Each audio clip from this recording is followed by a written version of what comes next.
Halle, Saxony-Anhalt, 3rd of October 2021. A 64-year-old woman in a cream-coloured blazer and black trousers took to the stage. Perhaps the most powerful woman on earth, her image was instantly recognisable. Her trouser suits, blonde bob, and matter-of-fact demeanour had become iconic. As she took her place between the flags of Germany and the European Union and adjusted the microphones on the lectern, many in the audience felt they were witnessing a historic moment. After 16 years at the helm of Europe's largest democracy, the outgoing German Chancellor Angela Merkel had come to speak about national unity.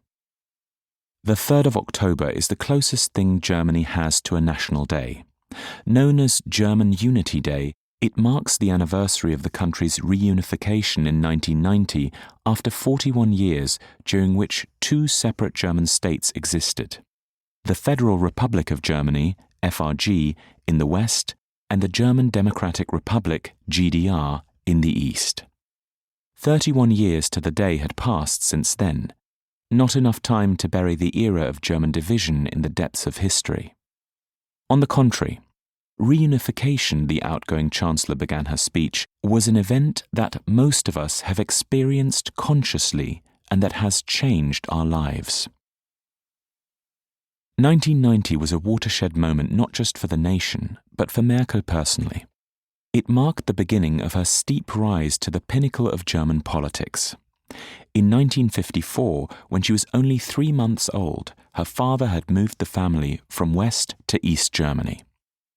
Merkel would spend the first 35 years of her life east of the inner German divide. They saw her grow from pastor's daughter to confident scientist and shaped her at least as much as the 3 decades since 1990. Angela Merkel's long career at the top of German politics stands testament to the many successes of reunification.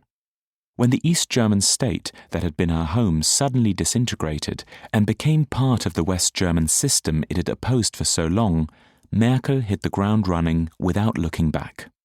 Or at least without doing so in public.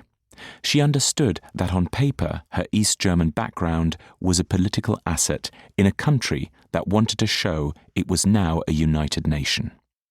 But in reality, that was true only so long as it remained her background rather than her identity. The establishment didn't want a constant reminder that the wall in East and West German minds would take longer to tear down than the physical one. On the rare occasions when Merkel revealed details of her life in the GDR, this was met with hostility in the circles of power that are still largely dominated by former West Germans.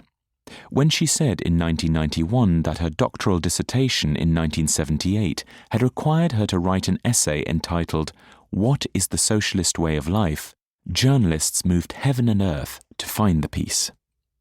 Who knows what scandal they hoped to uncover, Merkel later mused. Such political work was part and parcel of university life in the GDR and seen as a chore by many, including Merkel herself, who received her only bad mark for this essay in an otherwise stellar set of academic achievements. As with many other aspects of life in the GDR, this episode too showed that it is obviously incredibly difficult to understand and make comprehensible how we lived back then, as Merkel remarked shortly before she became Chancellor in 2005. While Merkel had resigned herself to keeping a tight lid on her East German past, it remained a part of her she could not relinquish. In October 2021, with her political retirement in sight, she used the opportunity of her last German Unity Day in office to take issue with the way East German life stories like hers have been treated as skeletons in the national cupboard.